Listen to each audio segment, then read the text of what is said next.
할렐루야, 할렐루야, 아멘. 오늘도 우리를 예배하게 하신 하나님을 찬양합시다. 아멘. 오늘은 주님과 한 배를 타라 라는 제목으로 하나님 말씀 전하겠습니다. 꿈을 가진 한 아이가 있었습니다. 이 아이의 꿈은 큰 크루즈선을 타고 전 세계를 여행하는 크루즈 여행을 가는 것이었습니다. 어렸을 때 부모님과 함께 갔던 항구에서 처음 보았던 큰 크루즈선의 크기에 압도되어 부모님께 이렇게 물었습니다. 아빠, 저 큰 배는 도대체 어디를 가는 거예요? 아빠가 대답합니다. 저 배를 타면 몇 달 동안 전 세계를 돌아다니며 여행을 하게 된단다. 그때부터 이 아이는 나중에 커서 꼭 크루즈 여행을 가겠다는 꿈을 가지게 됩니다. 시간이 지나 아이는 성인이 되었습니다. 세상 속에서 바쁘게 살아가다가 어느 날 신문에서 다음 주에 출발하는 크루즈선에 대한 광고를 보게 됩니다. 그동안 잊고 지냈던 어릴 적 꿈이 떠올랐습니다. 그는 곧바로 자신이 가지고 있던 모든 돈을 끌어모았습니다. 그랬더니 딱 크루즈 여행을 갈 수 있는 돈이 마련되었습니다. 이 남자는 자신의 전 재산을 털어 크루즈 여행을 가게 되었습니다. 여행 당일 항구에 가보니 자신이 어릴 적 보았던 크루즈선과 똑같은 배가 자신을 기다리고 있었습니다. 설레이는 마음으로 배에 올랐고 배는 출항했습니다. 그런데 저녁이 되니 이 남자가 깨닫게 된 사실 하나가 있습니다. 무엇이었냐면 자신이 가진 모든 돈을 배값으로 지불했기 때문에 저녁을 먹을 돈이 없는 것입니다. 배 안에는 맛있는 음식들이 가득했습니다. 그런데 이 남자에게는 그 음식을 사 먹을 돈이 없었습니다. 고민을 하며 식당 근처를 어슬렁거리기는 했지만 돈이 없었기 때문에 결국 아무것도 먹지 못하고 방으로 들어왔습니다. 그렇게 아무것도 먹지 못한 채 며칠이 지났습니다. 한 번은 승무원들이 이 남자의 방을 찾아와 문을 두드렸습니다. 그러나 이 남자는 혹시라도 지금까지 자신이 사용한 것들에 대한 돈을 더 요구할까봐 두려워서 문을 열어주지 않았습니다. 그렇게 며칠을 아무것도 먹지 못한 남자는 결국 이 방 안에서 굶어 죽고 말았습니다. 며칠 뒤 승무원들이 방에서 굶어 죽은 남자를 발견하게 됩니다. 그리고 도대체 이해가 되지 않아 이렇게 말합니다. 아니, 이 사람은 도대체 왜 굶어 죽은 거야? 배에 이렇게 음식이 가득하고 모든 음식은 다 무료인데 도대체 왜 아무것도 먹지 않은 거야? 크루즈 안에 있는 모든 음식은 다 무료였습니다. 이미 지불한 크루즈선의 비용 안에 모든 음식과 시설 사용 비용이 다 포함되어 있었습니다. 이 남자는 배 안에서 배고픔의 문제 때문에 두려워할 필요가 없습니다. 돈이 없다고 두려워할 필요가 없었습니다. 이미 남자를 위한 음식이 배 안에 가득했기 때문입니다. 그런데 크루즈선이 자신에게 무엇을 제공해 주는지 알지 못했던 이 남자는 자신이 돈이 없다는 사실에만 두려워하다가 어이없는 죽음을 맞이하게 됩니다. 그런데 혹시 지금 이 어이없는 죽음을 맞이한 남자의 모습이 우리의 모습은 아닙니까? 내 인생이라는 배 안에 나의 모든 문제의 해답이 되신 예수님께서 함께 계시는데 그 예수님이 계심을 알지 못해서 굶어 죽어가고 있지는 않으십니까? 이미 우리의 모든 문제에 대한 해답이신 예수님께서 내 옆에 계시는데 그 주님을 보지 못해서 두려움에 죽어가고 있지는 않으십니까? 많은 사람들이 예수님을 따르는 제자가 되어 예수님을 따르는 것을 두려워합니다. 하나님의 은혜를 경험하고 예수님을 따르긴 따라야겠는데 예수님께서 말씀하시는 제자의 길이 고난의 길, 십자가의 길이라는 걸 깨닫게 되는 순간 내 힘으로 그 길을 걸어가야 한다는 생각에 두려워합니다. 그래서 누군가는 예수님의 제자가 되는 것을 포기하거나 다른 방법을 찾거나 적당히 타협하며 도망을 가기도 합니다. 그러나 오늘 말씀에서 예수님께서는 자신을 따르는 제자들에게 어찌하여 무서워하느냐 말씀하십니다. 예수님을 따르는 제자의 길을 가는데 두려워할 필요가 없다는 것입니다. 예수님께서는 내 제자가 되도록 결심했으면 이제 너가 알아서 그 길을 걸어야 한다. 너의 노력으로 거룩해지고 네 고난은 네 힘으로 극복하고 따라와라 라고 하시는 분이 아닙니다. 모든 것을 다 준비해 놓으시고 우리를 초청하시는 분입니다. 그래서 제자의 길을 가는 우리는 그 예수님을 바라보는 눈이 떠지면 됩니다. 내 인생의 배에 항상 함께 계시는 주님을 바라보는 눈이 떠지고 매일 말씀으로 그 주님을 붙잡으면 되는 것입니다. 우리가 그 주님을 바라보는 눈이 떠지게 될 때 두려움과 염려가 아니라 기쁨과 감사로 예수님을 따르는 진짜 제자가 될 것입니다. 그래서 이 시간 함께 말씀을 나누며 예수님의 제자가 되어 예수님을 따르기로 결단하는 우리에게 두려워하지 말라 말씀하시는 그 주님의 마음을 깨닫는 은혜의 시간이 되기 원합니다. 첫 번째 메시지입니다. 주님은 말씀으로 우리 곁에 계십니다. 우리 본문의 23절, 24절 말씀을 함께 읽겠습니다. 배에 오르심에 제자들이 따랐더니 바다에 큰 놀이 일어나 배가 물결에 덮이게 되었을 때 예수께서는 주무시는지라. 아멘. 우리가 이런 표현을 자주 사용합니다. 우리는 이제 한 배에 탄 거야. 이게 무엇을 의미합니까? 이 바다에 우리가 한 배를 타고 나온 이상 우리는 하나의 운명 공동체라는 것입니다. 배가 안전하게 목적지까지 도착하더라도 우리는 같이 사는 것이고, 중간에 배에 문제가 생기거나 파도를 맞이하더라도 함께 이겨나가야 하는 운명 공동체가 되었다는 것입니다. 예수님께서 병자들을 고치신 후에 제자들에게 호수 건너편으로 갈 것을 명령하십니다. 예수님께서 먼저 배에 오르셨고 그 뒤를 따라 제자들도 함께 배에 올랐습니다. 그런데 이 모습을 보면 마태는 제자들이 배에 탔다라고 기록하지 않고 그를 따랐다라는 표현을 사용하여 기록합니다. 따르다라는 의미를 가진 헬라어 에콜루테산이라는 분명한 단어를 사용하여 기록합니다. 예수님의 제자가 된다는 것은 예수님을 따르는 것이라는 것입니다. 그리고 예수님을 따르기로 결단한 순간부터 우리는 예수님과 한 배에 탄 것입니다. 예수님께서 사시면 함께 살고 예수님께서 죽으시면 함께 죽는 운명 공동체가 된 것입니다. 이제 주님을 따라 함께 배에 오른 제자들의 삶은 주님께 맡겨진 것이고 주님께서 책임지시는 것입니다.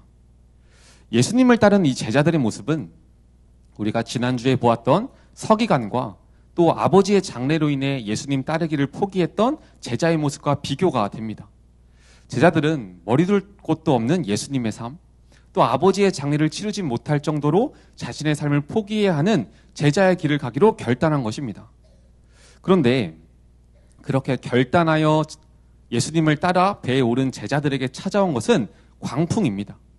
이 큰 놀이라고 번역된 원어의 의미는 큰 지진이라는 뜻을 가지고 있습니다.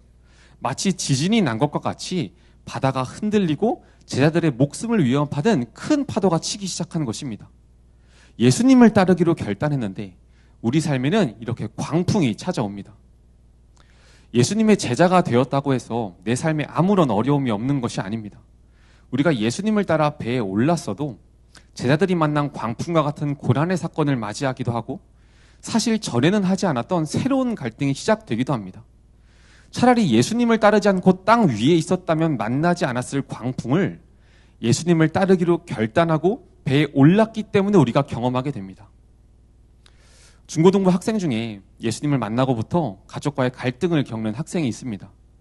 모태신앙으로 교회에 다녔지만 교회만 왔다 갔다 하고 또 주일에만 예배에 나와 한번 예배 드리는 것으로 자신이 예수님을 믿는다고 생각하고 있었고 또 모든 가족들이 그렇게 생각하고 있었습니다. 그러나 이 학생이 수련회를 통해 예수님을 만나고 수요 예배, 금요 예배에 나와 말씀을 들으면서 점점 우리 가정의 신앙에 문제가 있다는 것을 발견하기 시작했습니다. 가족들이 모두 교회에는 다니고 있지만 점점 가족들의 대화 속에서 예수님이 아니라 세상 성공을 중요하게 여기는 세속사의 말들이 보이기 시작한 것입니다. 특히 고3이 되니 교회는 일주일에 한 번, 일요일에만 가면 되지 왜 수요일, 금요일, 토요일까지 교회에 나가냐는 이 가족들의 반대와 싸우고 있습니다. 하루는 수예배에 나오기 위해 준비를 다 마치고 나오려고 하는데 갑자기 이모가 찾아왔습니다. 수학 선생님이신 이모께서 수능 준비를 도와주겠다고 이 학생을 찾아오신 것입니다. 그래서 이 학생이 지금은 예배에 가야 해서 공부할 수 없으니 다음에 와달라고 이렇게 부탁을 했더니 이 이모가 그때부터 이 학생을 붙잡고 혼을 내기 시작하셨습니다. 나도 교회 다닌다고.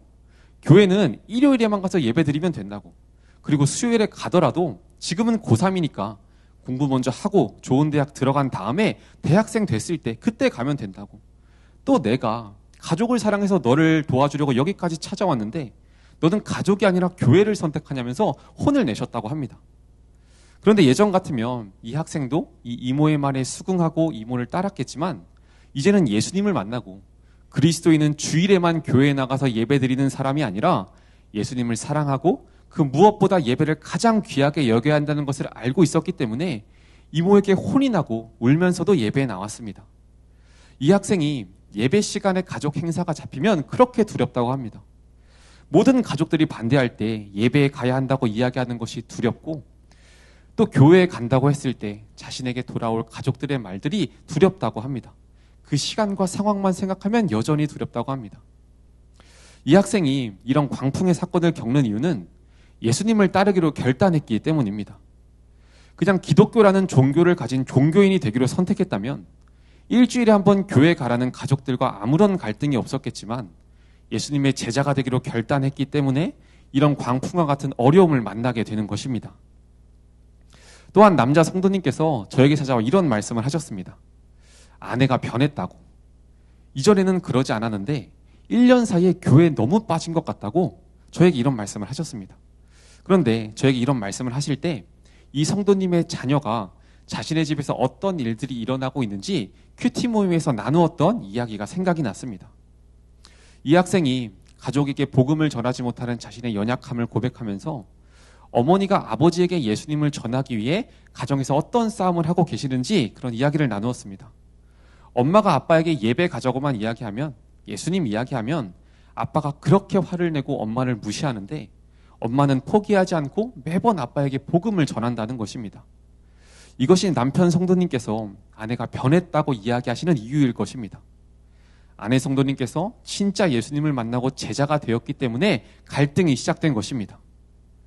우리가 예수님의 제자가 된다고 해서 우리 삶의 고난이 없어지는 것은 아닙니다. 오히려 예수님을 따라 배에 올랐기 때문에 광풍을 만난 제자들처럼 우리가 예수님을 따르기로 결단했기 때문에 우리가 겪어야 하는 광풍의 사건들이 찾아오는 것입니다.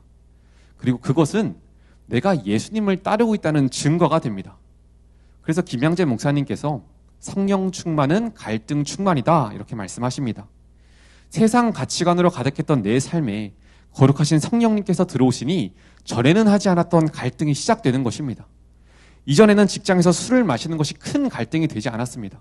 마음의 불편함 정도는 있었지만 모두가 그렇게 사니까, 술을 마시지 않고는 사회생활을 할 수 없으니까 이런 타협을 가지고 그냥 술을 마셨습니다. 그런데 그 마음에 성령님께서 근심을 주기 시작하십니다. 그리고 그때부터 술을 거부하며 직장 상사와 또 인간관계에서의 갈등이 시작되는 것입니다.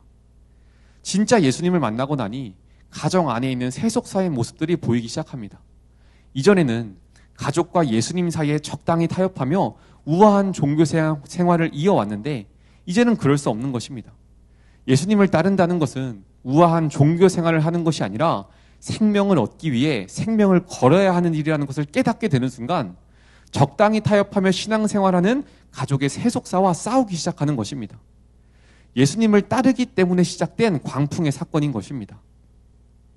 그런데 나는 이런 광풍의 사건을 겪고 있는데, 나는 예수님을 따르기 위해 배에 올랐다가 두려운 고난의 사건을 겪고 있는데 예수님께서는 아무 말씀이 없으시고 나를 외면하시는 것 같은 때가 있습니다. 내가 예수님을 따르기로 결단했다면 예수님께서 나의 모든 문제를 해결해 주셔야 되는데 예수님께서 나를 외면하시는 것 같은 때가 있습니다. 그리고 오늘 말씀을 보면 예수님께서는 제자들이 광풍을 겪으며 죽음의 위협에 놓여 있는데 평안히 주무시고 계신 모습을 우리가 보게 됩니다. 제자들이 만난 광풍 속에서 제자들을 도와주지 않으시고 주무시는 예수님의 모습을 볼 때 우리가 이것을 어떻게 이해해야 하는지 참 난감합니다. 그러나 오늘 우리가 기억해야 하는 것은 이 말씀에서 예수님의 주무심은 외면이 아니라 체휼이라는 것입니다. 주무시는 예수님을 통해 우리는 나의 아픔을 외면하시는 예수님이 아니라 오히려 우리를 체휼하시는 예수님의 모습을 볼 수 있습니다. 왜 외면 같아 보이는 이 예수님의 모습이 우리를 체휼하시는 모습일까요? 왜냐하면 지금 잠을 자고 계신 예수님의 모습은 우리와 같은 연약한 인간의 모습을 입고 인간의 몸을 입고 우리와 같은 아픔과 피로를 느끼는 참 인간이신 예수님을 보여주기 때문입니다. 갈릴리 호수를 건너는 데는 보통 1시간에서 2시간 정도밖에 걸리지 않습니다. 그런데 그 짧은 시간 동안 예수님께서 잠드셨다는 것은 그동안 했던 피곤했던 사역을 통해 피로를 느끼셨다는 것입니다. 그리고 예수님과 함께 있던 제자들도 마찬가지였을 것입니다. 그러나 예수님과 제자들과의 비교되는 모습은 주님은 광풍 앞에서 평안하셨고 제자들은 두려워했다는 것입니다. 예수님께서 제자들의 두려움을 모르지 않으셨습니다. 그러나 예수님께서는 평안하셨습니다. 우리의 삶에 실패, 고난, 질병의 광풍이 찾아오면 우리는 두려워서 어쩔 줄을 몰라 합니다. 예수님과 한 배에 올라 한 운명 공동체가 되었는데 바다도 잠잠케 하시는 예수님을 알지 못하고 불안해하고 두려워합니다. 조그만 파도라도 치면 왜 나에게 이런 어려움이 찾아오냐고 주님을 원망하는 것이 우리의 모습입니다. 그러나 그때 우리는 내 곁에 계신 주님을 잠잠히 바라봐야 합니다. 잠잠히 내 곁에 계신 주님을 바라봐야 합니다. 주님은 그 광풍 속에서 불안해하지 않으십니다. 두려워하지 않으십니다. 우리는 광풍 가운데도 평안하신 주님을 바라봐야 합니다. 그렇다면 어떻게 광풍과 같은 고난 속에서도 우리가 예수님을 바라볼 수 있는가? 말씀입니다.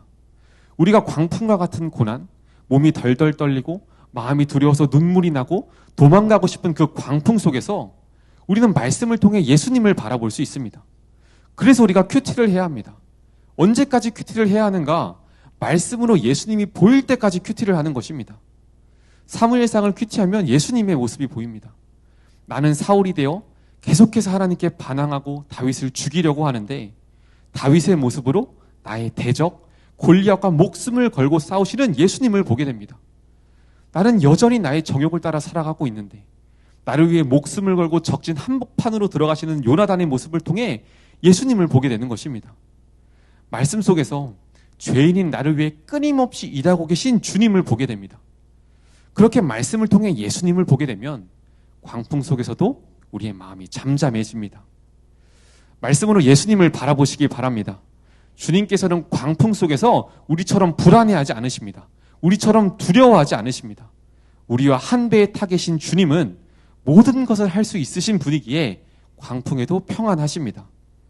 우리가 광풍 속에서 그 예수님을 바라볼 때 두려웠던 우리의 마음도 잠잠하게 될 것입니다. 우리 공동체에 신앙의 흑수저인 청년이 있습니다. 이 청년이 고등학생 때 부모님께서 싸우시거나 가정에서 어려움이 생기면 밤에 친구와 동네를 그렇게 돌아다녔습니다.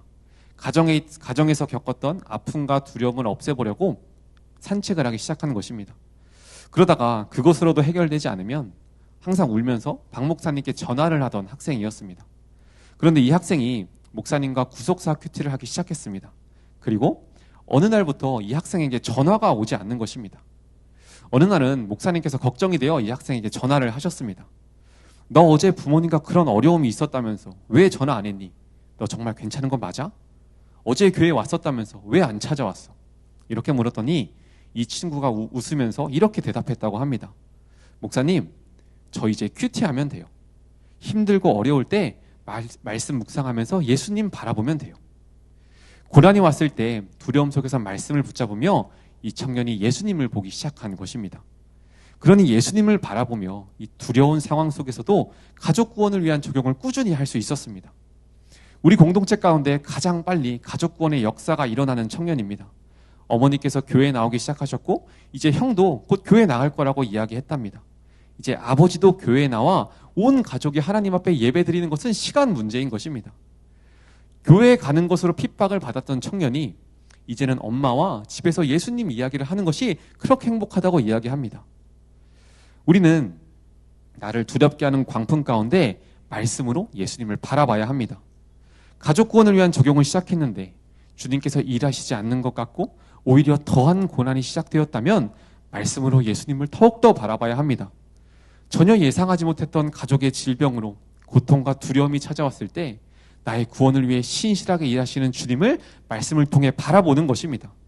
우리가 세상을 살아가며 더 이상 사람들의 시선과 평가에 마음을 두며 두려워하고 우울해할 것이 아니라 말씀을 통해 나를 있는 모습 그대로 사랑하시는 주님을 바라보는 것입니다.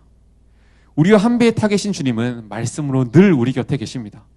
그리고 우리가 이 말씀을 붙잡고 주님을 바라볼 때 우리 안에 있는 두려움이 사라집니다.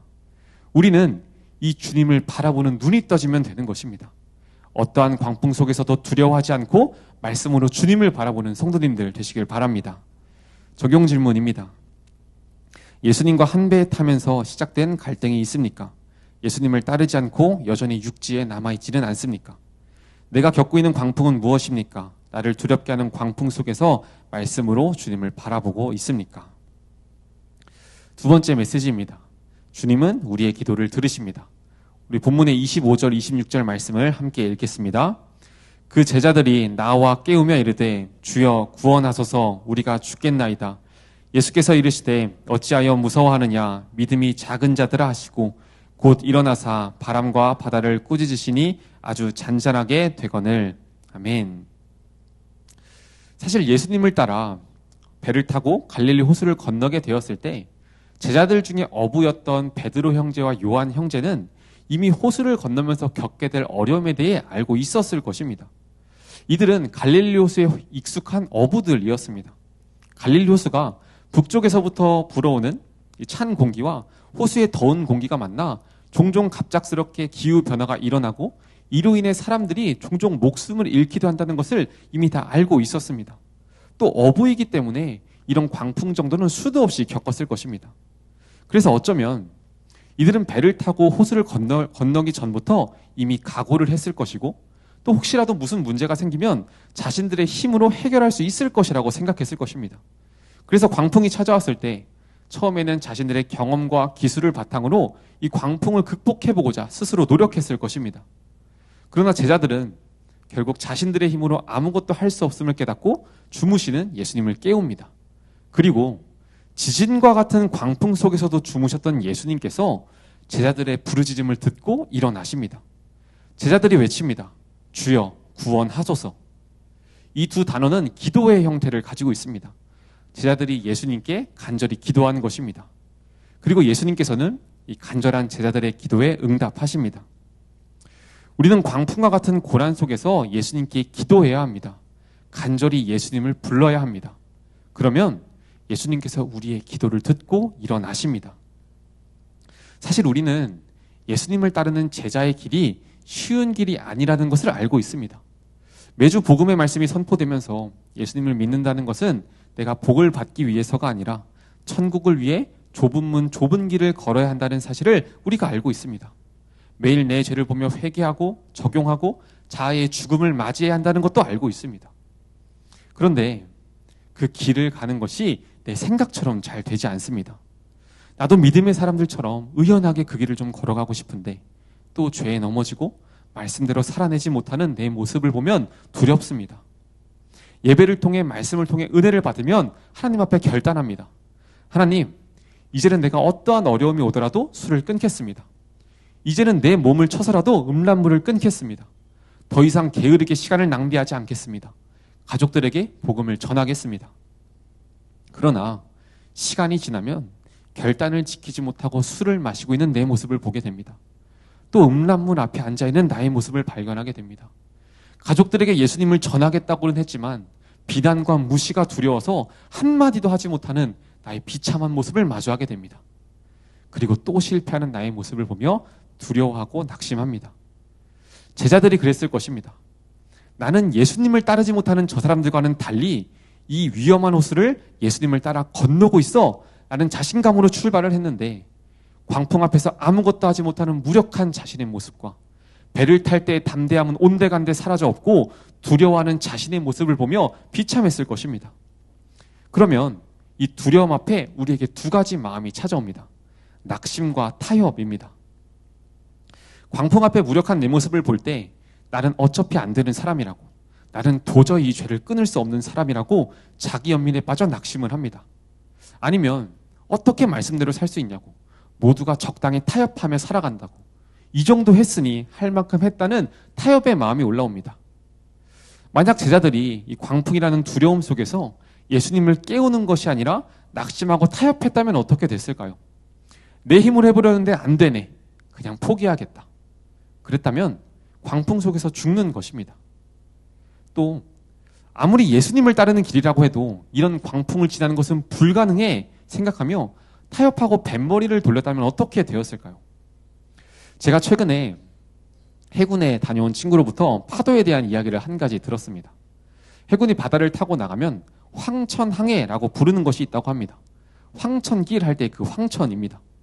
거대한 군함을 아득히 뛰어넘는 거대한 파도가 배를 덮쳐올 때를 황천항해라고 부른다고 합니다. 그런데 그렇게 배의 크기를 아득히 뛰어넘는 거대한 파도를 이길 수 있는 방법이 한 가지 있다고 합니다. 그것은 바로 정면 돌파입니다.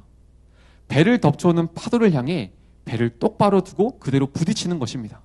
그런데 만약 이 파도를 피하고자 뱃머리를 조금이라도 돌린다면 배는 파도에 쉽게 전복된다고 합니다.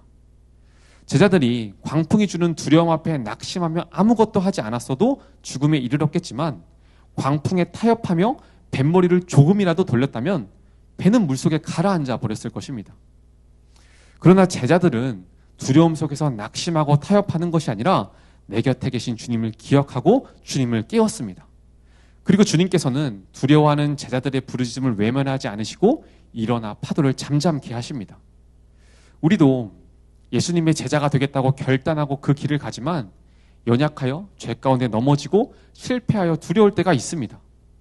그러나 우리는 그때마다 나의 기도를 들으시는 예수님을 기억해야 합니다.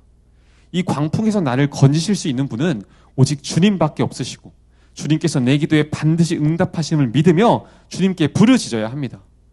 그러면 주님께서 일어나 제자들을 향하여 믿음이 작은 자들아 혼을 내셨던 것처럼 믿음 있는 척하며 주님을 따랐지만 믿음이 없는 우리의 모습이 주님 앞에 다 드러날 것입니다. 그러나 우리가 살기 위해서는 나의 믿음 없음이 드러나야 합니다.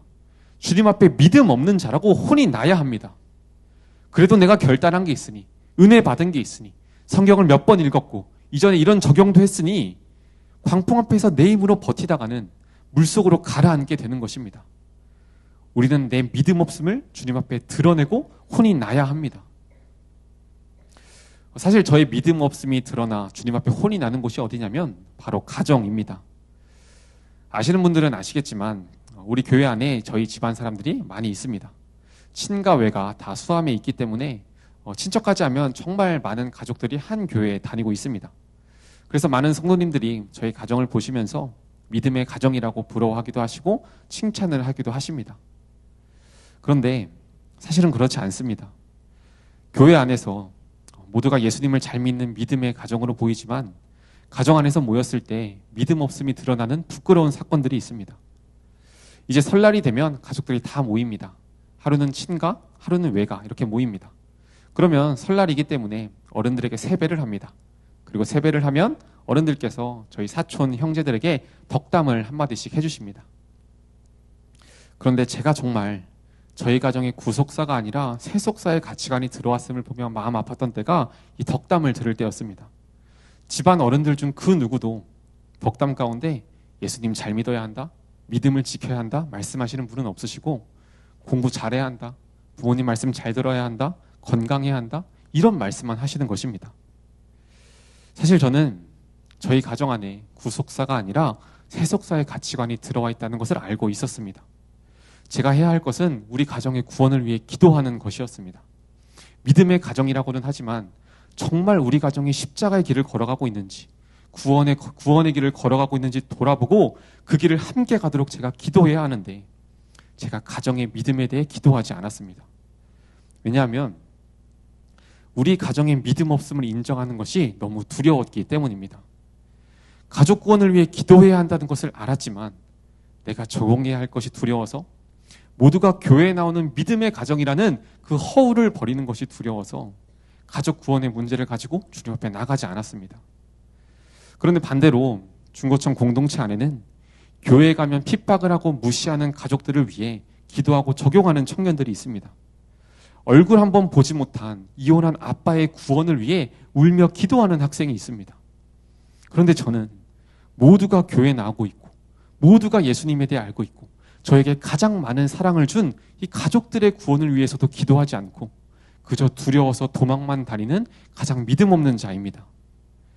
제가 최근에 큐티를 하면서 적용하는 것은 가족들과 식사를 할 때 말씀 이야기를 하고 예수님 이야기를 하는 것입니다. 모두가 예수님을 믿는다고 하는 가정이지만 가정 안에서 예수님 이야기를 하는 것이 사실 어색하고 어렵습니다. 딱 앉아서 큐티 나눔하자, 예배 드리자 할 때에만 간신히 예수님 이야기를 했습니다. 아침에 큐티를 하며 가족 구원에 대해 묵상을 하고 식사하며 말씀 이야기, 예수님 이야기를 하기로 적용하기로 적습니다. 그런데 막상 식사 시간이 되면 예수님이라는 말이 입에서 나오지 않아 갈등을 하는 제 모습을 보게 됩니다. 어떻게 이야기를 시작해야 할까? 예수님 이야기 시작하면 편안하게 밥 못 먹는데 오늘은 그냥 넘어가자. 이 생각이 제 마음 안에 가득합니다. 아까 이야기했던 그 신앙의 흙수저인 청년은 두려움 가운데 말씀으로 예수님을 바라보고 기도하는 적용을 통해 가정에서 예수님 이야기하는 것이 그렇게 행복하다고 이야기하며 신앙의 금수저가 되어가고 있는데, 신앙의 금수저를 가지고 태어났음에도 기도하지 않고 도망만 다니던 저는 신앙의 흙수저가 되어가고 있습니다. 그렇게 식사 자리에서마다 제 믿음 없는 모습을 발견하게 됩니다. 그러면 그 식탁 앞에 앉아 비참한 마음으로 간절하게 예수님을 찾습니다. 주님, 도와주세요. 제가 이렇게 믿음이 없습니다. 가정 안에서도 예수님 이야기를 하지 못하는 제가 너무 부끄럽고 비참합니다. 저 같은 가짜가 어디 있습니까? 주님, 그런데 가족들과 예수님 이야기 하고 싶습니다. 주님, 도와주세요. 이렇게 기도하면 예수님께서 어떻게 해서든 가족들과 예수님 이야기할 기회를 만들어주시는 것을 보게 됩니다. 제 입에서 꾸역꾸역 오늘 말씀 묵상 어떻게 하셨어요? 물어보기도 하고, 최근 가정 안에 있었던 일들을 통해 예수님 이야기가 시작되기도 합니다. 한 번은 TV 뉴스에서 시작된 화두로 예수님 이야기가 시작된 적도 있습니다. 가족들과 여전히 식사를 할 때면 두려움이 몰려옵니다. 그리고 믿음의 가정 안에서조차 예수님 이야기를 하지 못하는 제 모습을 보면 두렵고 비참합니다. 그러면 다시 주님을 찾습니다. 믿음 없는 제 모습을 주님 앞에 보여드리며 혼이 납니다. 그러나 그럴 때마다 제 연약한 믿음을 외면하지 않으시고 제 기도를 들으시며 도와주시는 주님을 경험할 수 있습니다. 예수님을 따르는 제자의 길을 내 힘으로 갈 수 있다는 교만을 버리시기 바랍니다. 내 힘으로 안 된다고, 지금 나의 이런 모습이 너무 두렵다고, 나의 믿음 없음을 인정하고 주님을 찾아야 합니다. 내 자존심 내세우며 그래도 내가 이런 은혜가 있었는데, 그래도 우리가 몇 대째 믿음의 가정인데 하며 자존심 부릴 때가 아닙니다. 주님 앞에 살려달라고 부르짖어야 합니다. 나에게 믿음이 없으니 믿음을 달라고, 여전히 연약하여 넘어지고 있으니 나를 불쌍히 여겨달라고, 여전히 믿음이 없어서 이 광풍이 두렵다고, 주여 나를 구원하소서 주님께 부르짖어야 합니다. 그때에 여전히 죄인 되었을 때에 우리를 사랑하신 예수님께서 우리의 기도를 들으시고 내 삶의 광풍을 잠잠하게 하실 것입니다. 적용 질문입니다. 나는 광풍이 찾아오면 주님께 부르짖습니까? 나의 능력을 내세우고 있습니까? 나의 믿음 없음을 주님께 솔직하게 고백하며 주님의 도우심을 구해야 할 일은 무엇입니까? 마지막 메시지입니다. 주님은 우리를 놀라게 하십니다. 우리 본문의 27절 말씀을 함께 읽겠습니다. 그 사람이 놀랍게 여겨 이르되 이 이가 어떠한 사람이기에 바람과 바다도 순종하는가 하더라. 아멘. 제자들의 간절한 외침을 듣고 일어나신 주님께서 바람과 바다를 꾸짖으시니 잠잠하게 됩니다. 광풍 앞에서 편안하신 모습을 보이신 것도, 또 바람과 바다를 잠잠하게 하심을 제자들에게 보이신 것도 제자들에게 행하시는 예수님의 제자 훈련입니다. 우리는 광풍 속에서 두려워하는 것이 아니라 예수님께서 평안하셨던 것처럼 평안해야 하고, 또 예수님께서 광풍을 꾸짖으셨던 것처럼 우리도 우리에게 찾아온 광풍을 꾸짖어야 합니다. 우리에게 찾아오는 고난을 꾸짖는 것은 세상 사람들처럼 분노, 혈기, 또 내 능력으로 해결하는 것이 아닙니다. 말씀과 회개로 광풍을 꾸짖어야 합니다. 내 안에 있는 두려움과 분노, 우울과 불안을 말씀과 회개로 꾸짖는 것입니다. 세상 사람들은 내 삶에 고난이 찾아오면 분노, 남 탓, 우울로 이 광풍을 해결해 보려고 합니다. 그러나 이것으로는 내 삶의 광풍이 잠잠해지지 않음을 우리가 너무나도 많이 경험했습니다. 남 탓을 하면 할수록, 분노를 내면 낼수록 그 광풍에서 두려워할 뿐입니다. 그러나 그리스도인은 말씀과 회개로 내게 찾아온 광풍을 꾸짖을 수 있습니다. 남편이 바람을 피웠는데 말씀을 묵상하면서 남편에게 죄가 있는 것이 아니라 제 안에 남편을 미워했고 다른 남자와 비교했고 사랑하지 않았던 내 죄 때문입니다 라고 고백하면 나에게 찾아왔던 광풍이 잠잠해집니다. 더 이상 그 문제가 나를 두렵게 하지 못합니다. 직장에서 이 고난은 저 사람 때문이라면 남 탓하고 분노하는 것이 아니라 회개로 그 분노를 꾸짖는 것입니다. 내 안에 있던 미움과 교만의 죄를 보고 회개할 때 내 삶에 찾아온 분노와 우울이 잠잠해집니다. 내가 죽을 것 같은 고난 속에서 말씀과 회개로 꾸짖으면 놀랍도록 이 고난이 잠잠해지는 것을 보게 합니다. 그 고난이 더 이상 나를 두렵게 하지 못하는 것입니다. 그동안 나를 괴롭혀왔던 과거의 상처와 수치도 내가 이 말씀과 회개로 꾸짖을 때 놀랍도록 치유되는 것을 우리가 경험하게 됩니다. 그러면 제자들과 같이 우리가 깨닫게 되는 것입니다. 우리 주님은 이런 분이구나. 내 삶의 모든 광풍을 잠잠하게 하시는 분이구나. 우리가 놀라게 되는 것입니다. 그리고 우리가 이렇게 말씀과 회개로 광풍을 잠잠하게 하는 적용을 하면 또 내 주변에 있는 사람들이 깜짝 놀라게 됩니다. 저 사람이 믿는 예수가 뭐길래 나보다 더 큰 고난 앞에서도 두려워하지 않고 저렇게 평안할 수 있는가? 우리의 최고의 전도는 우리의 삶을 통해 예수님을 전하는 것입니다. 분명히 내가 잘못했고 아내가 억울한 상황인데 먼저 자신에게 미안하다고 사과하는 아내를 보면 자존심 때문에 화를 내고 있던 남편이 놀라며 그 안에 있는 예수님을 보게 되는 것입니다. 우리가 회개와 말씀으로 광풍을 꾸짖을 때 주님께서 우리를 놀라게 하시고 또 사람들을 놀라게 하십니다. 교회 오빠라는 영화를 보면 이관희 집사님께서 암이라는 광풍을 어떻게 통과하시는지 다큐멘터리 형식으로 기록되어 있습니다. 이 영화의 내용을 잠깐 설명하면 이관희 집사님께서 아내를 만나 결혼을 하시고 딸 아이를 가지게 되었습니다. 그런데 아내가 딸을 출산하고 산부인과에서 태어나던 그날 집사님께서 대장암 사기 판정을 받으십니다. 그러나 주님의 은혜로 몇 년 동안 투병 생활을 하신 끝에 완치 판정을 받게 됩니다. 그런데 이 완치를 받고 나니 이제는 아내 집사님이 혈액암 4기 판정을 받게 됩니다. 또 몇 년간의 투병 끝에 아내 집사님의 암도 완치가 되었습니다. 그런데 몇 달 지나지 않아 이관희 집사님의 암이 재발합니다. 정말 끝없는 광풍이 집사님의 삶에 몰아치기 시작한 것입니다. 그런데 그렇게 암이라는 광풍, 죽음이라는 광풍 앞에서 이관희 집사님은 두려워하지 않고 말씀과 회개로 광풍을 꾸짖는 것을 우리가 보게 됩니다. 다큐멘터리 내내 집사님께서 이렇게 말씀하십니다. 너무 감사하다. 이 암이라는 광풍을 통해 내 죄를 더 보게 되고 이렇게 하나님을 찾을 수 있게 되었다. 매일매일 아내와 큐티를 하시면서 철저하게 말씀 앞에 회개하고 감사의 적용을 하십니다. 또 이런 고백을 하셨습니다. 집사님께서 두 번째 암 판정을 받으시고 다시 고통스러운 투병 생활이 시작되었을 때 주님 앞에서 울면서 이렇게 기도하셨다고 합니다. 주님, 더 이상 나를 시험하지 말아주세요. 이 고백이 저에게 어떻게 들렸냐면 나를 그만 힘들게 하라는 기도가 아니라 주님, 제가 주님을 사랑하는 마음이 너무 작습니다. 제 믿음이 너무 작아서 더 큰 고난이 오면 제가 주님을 버릴 것 같습니다. 주님, 제가 주님을 끝까지 사랑하고 싶습니다. 믿음이 작은 저를 불쌍히 여겨주세요. 광풍 앞에서 자신의 믿음 없음을 고백하는 회개로 광풍을 꾸짖는 것입니다. 제가 영화를 보면서 이 고백이 들리기 시작하는데 그때부터 제가 방송실에서 통곡을 하며 울었습니다. 사실 그동안 제가 사역을 하며 겪는 광풍 속에서 제 자존심을 부리며 버티고 있었습니다. 해결되지 않은 나의 죄와 연약함이 두려웠고 그래서 내 힘으로 이 광풍을 해결해 보려고 했고 이 고난 속에서 내 잘못은 하나도 없다고 남 탓을 하며 또 하나님을 원망했습니다. 이관희 집사님에 비하면 고난이라고 할 수도 없는 작은 파도 앞에서도 내가 죽을까 봐 두려워하며 하나님을 그렇게 원망했습니다. 그러면서도 나는 믿음이 있는 사람이라고 생각했습니다. 그런데 삶이 다 무너지는 광풍 앞에서도 끝까지 믿음을 지키시던 분이 나는 믿음이 없고 주님을 사랑하는 마음이 없다라고 고백하며 회개하시는 모습을 보니 그대로 제 마음이 무너졌습니다. 광풍 앞에 끝까지 회개로 광풍을 꾸짖으시는 집사님의 삶을 보며 불신자와 같은 제가 깜짝 놀라게 된 것입니다. 이관희 집사님께서는 결국 암을 고침받지 못하고 하나님 나라에 가셨습니다. 그런데 임종 직전의 영상을 보면 김양진 목사님께서 이관희 집사님께 전화하셔서 이렇게 말씀하십니다.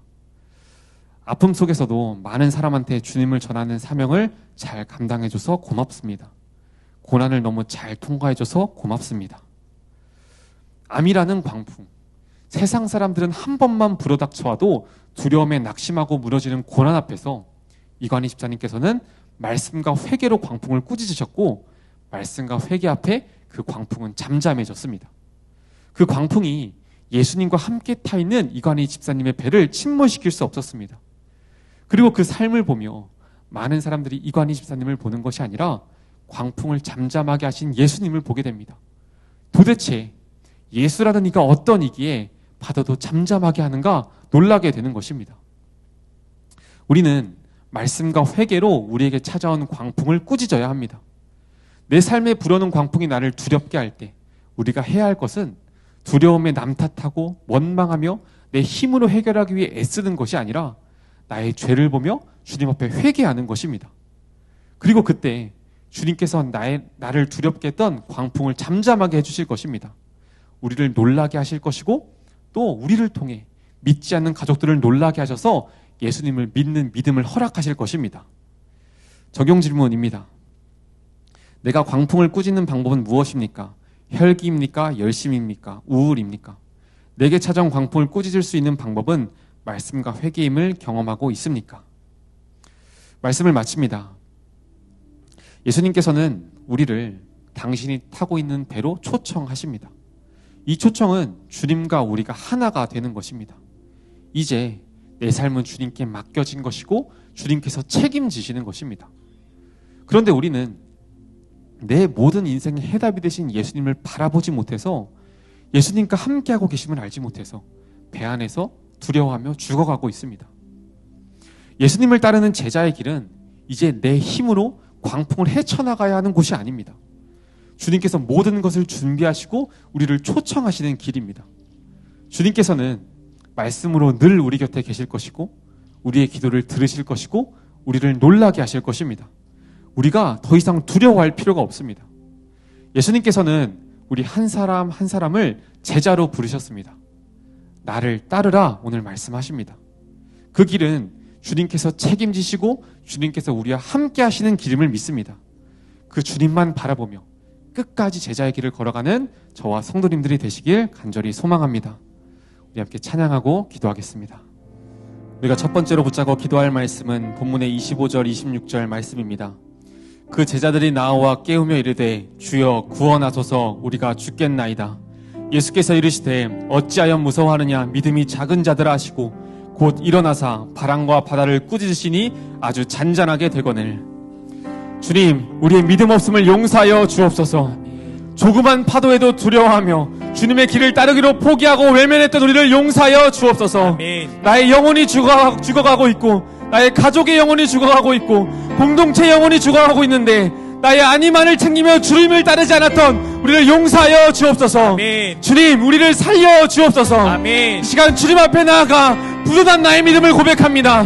여전히 작은 죄 하나 이기지 못하며 습관적으로 죄를 지는 나를 용서하여 주옵소서. 아멘. 그렇게 결단을 하고도 여전히 예수님을 십자가에 못 박는 나를 불쌍히 여겨 주옵소서. 아멘. 여전히 나를 위해 죽으신 예수님을 부끄러워하며 세상 속에서도 예수님을 외면하는 나를 용서하여 주옵소서. 아멘.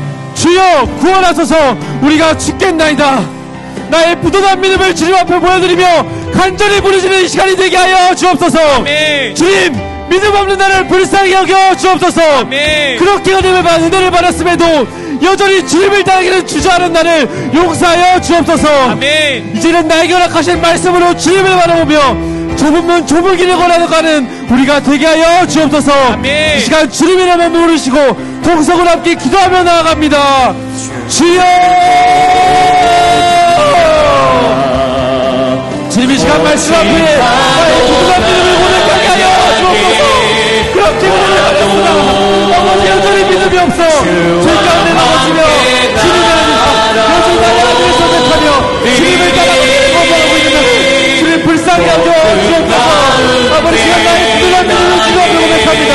아버지 방송 속에서 조그만 파도 앞에서도 주님을 부인하며 주님을 원망했던 나의 믿음 없음을 용서하여 주옵소서.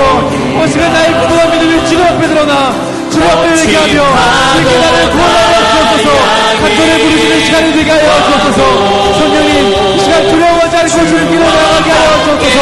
어찌하여 두려워하라고 말씀하시는 주님의 그 음성을 우리 마음속에 들리게 하셔서 여전히 부도난 나의 믿음, 여전히 고통하는 나의 상황을 주님 앞에 부르시는 것이 아버지 믿음의 결단으로 결정을 나아갈 수 있도록 주님 인도하여 주옵소서. 나의 믿음 없음이 주님 앞에 드러나 주님을 간절히 부르시는 회개를 허락하여 주옵소서. 시간 말씀 앞에 엎드려 나아갈 때 주님을 더욱더 붙잡게 하시고 나를 붙잡아 주님 앞에 세우시는 나와 함께 하시는 주님만 붙잡게 하여 주옵소서. 나의 믿음의 시선이 오직 주님만을 향하게 하셔서 나의 믿음 없음을 드러내는 것이 나의 부끄러움과 수치를 드러내는 것이 나를 살리시는 주님의 역사를 고백하고 돌아가는 우리가 되게 하여 주옵소서. 아버지 아버지 여전히 무도한 믿음을 가지고 있는 나를 불쌍히 여겨 주옵소서. 주님 앞에 나와 주님 나를 구원하여 주옵소서. 내가 죽겠나이다. 주님 앞에 간절히 부르짖어 기도할 수 있는 아버지의 영을 일어나서 주옵소서. 우리를 기도하고 주시는 분이 아니라 주님 앞에 나를 말씀하시는 주님 앞에 나와 그렇게 하며 주님을 부르짖는 시간을 위하여 주옵소서. 주님 이 시간 우리 마음 가운데 찾아오셔서 모든 것을 준비하시고 우리를 초청하시는 주님의 사랑의 음성이 들려지게 하여 주옵소서. 아버지 광풍 가운데 우리를 참담케 하실 주님을 바라보게 하여 주옵소서. 우리에게 회개를 연락하여 주옵소서. 오직 말씀과 기도로 광풍을 참담케 하며 광풍을 끊으시며 주님과 함께 평안할 수 있는 아버지가 믿음을 우리에게 연락하여 주옵소서. 일성과 마음을 온전히 주님 앞에 두고 우리가 바꾸는 동생 말씀 앞에 그렇게 하며 나아갈 수 있는 주님 붙잡아 주옵소서. 우리 마음을 주님 앞에 온전히 엎드릴 수 있도록 하여 주옵소서. 주 앞에 나서시고 믿음 없으면 주 앞에 그대로 드러날 때 나를 구원하여 주옵소서. 믿음을 허락하여 주옵소서. 잠잠하게 주를 보리라. 이 시간 여러분을 주님이 임재하시는 거룩한 강단 앞으로 초청합니다. 나의 부도난 믿음을 가지고 갈급하게 나와 하나님 앞에 부르짖어 기도하기 원하시는 분은 강단 앞으로 나와 기도하시기 바랍니다. 기도 제목이 있으신 분은 뒤에 기도 카드 작성하셔서 가지고 나오시면 목사님께서 안수하여 기도해 주십니다. 우리가 두 번째로 붙잡고 기도할 말씀 본문의 27절 말씀입니다. 그 사람들이 놀랍게 여겨 이르되 이 이가 어떠한 사람이기에 바람과 바다도 순종하는가 하더라. 주님, 순종의 적용으로 놀랍도록 일하시는 주님을 보게 하여 주옵소서. 아멘. 나의 생각과 판단을 내려놓고 100% 오르신 하나님의 말씀 앞에 엎드리기 원합니다. 내 삶에 찾아온 가난의 광풍, 질병의 광풍, 이혼의 광풍을 말씀과 회개로 꾸짖게 하여 주옵소서. 아멘. 더 이상 우울과 분노로 불평하며 주님 앞에, 고난 앞에 무너지지 않게 하시고 오직 말씀과 기도로 주님을 바라보는 삶이 되게 하여 주옵소서. 아멘. 우리가 회개와 순종의 적용을 할 때 내 삶의 모든 광풍을 잠잠케 하시는 주님을 보게 될 줄 믿습니다. 100% 오르신 하나님의 말씀 앞에 엎드리는 우리가 되게 하여 주옵소서. 아멘. 특별히 이 시간 사랑하는 나의 가족을 위하여 기도합니다. 주님, 제가 먼저 말씀 앞에 엎드리겠습니다. 우리의 믿음 없음을 인정하는 광풍 앞에 두려워하지 않고 주님께 부르짖게 하여 주옵소서. 아멘. 매일 큐티하며 회개와 순종의 적용으로 가족들에게 예수 그리스도의 살아계심을 증언하는 예수님의 참된 제자가 되게 하여 주옵소서. 아멘. 말씀에 순종하는 사랑과 용서의 적용을 통해 사랑하는 나의 가족들이 주님 앞으로 돌아오는 역사가 일어나게 하여 주옵소서. 아멘. 가장 자격 없는 나를 찾아오신 예수 그리스도의 사랑을 가족에게 전하는 예수님의 제자가 되게 하여 주옵소서. 아멘. 이 시간 주님의 이름 한번 간절히 부르시고 동성으로 기도하며 나아갑니다. 주여! 주님 이 시간 다시 한번 말씀 앞에 엎드리게 하여 주옵소서. 나의 모든 번담과 생각 감정함을 주님 앞에 내려놓고 나의 의경을 주님 앞에 내려놓고 오직 말씀에 순종할 수 있도록 아버지 우리의 마음이 주님 앞에 엎드릴 수 있도록 아버지에게 말씀하여 주옵소서. 나의 부족한 믿음을 가지고 주님 앞에 나아갑니다. 아버지 우리 하나를 주님께 되고 광풍 앞에서 말씀과 회개로 광풍을 꾸릴 수 있는 믿음으로 하여 주옵소서. 더 이상 누구 앞에 무너져 자기 연민에 빠져 여전히 두려워하며 광풍 앞에 무너지는 삶이 아니라 내가 주님 앞에 나의 믿음 없음을 고백하며 회개로 주님 앞으로 나아가게 하여 주옵소서. 아버지 너희 가족들을 위하여 기도합니다. 아버지 믿음 없음을 가지고 두려워하지 않게 하시고 모든 걸 준비하신 예수 그리스도께서 우리를 부르시니 우리는 삶을 다해 그 믿음을 따라 그 말씀을 따라 나아갈 수 있도록 주님 붙잡아 주옵소서. 주님께서 인도하시는 말씀을 따라 함께 하시고 나의 믿음 없음을 불쌍히 여기소서. 나를 도와주시고 우리를 불쌍히 여기시는 주님을 바라보게 하여 주옵소서. 모든 것을 이루시고 우리를 부르신 주님의 믿음의 눈을 바라보게 하시고 내가 회개와 감사의 조경을 통해 용서의 조경을 통해 사랑의 조경을 통해 아버지 가족들에게 살아계신 예수님을 보이는 살아계신 예수 그리스도를 증언하는 진짜 제자가 되게 하여 주옵소서. 예수님을 살아계신 분 이런 주님 이런 더러운 죄를 살아가신 예수 그리스도의 사랑을 가족들에게 전할 수 있도록 아버지가 말씀하시고 말씀을 하여 주옵소서. 매일 말씀 앞에 나의 죄를 보며 살아계신 예수 그리스도를 보게 하셔서 여전히 이런 나를 포기하지 않으시고 신실하게 하시는 주님을 바라며 감당으로 나아가게 하여 주옵소서. 우리의 믿음 없음을 불쌍히 여기시는 예수 그리스도 앞에 나아가게 하여 주옵소서. 잠잠하게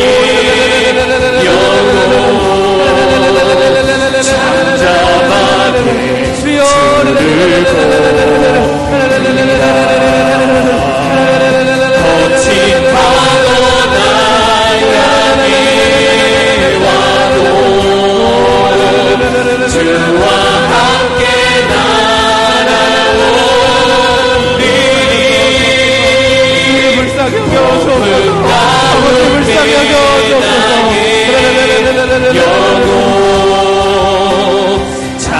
바라봐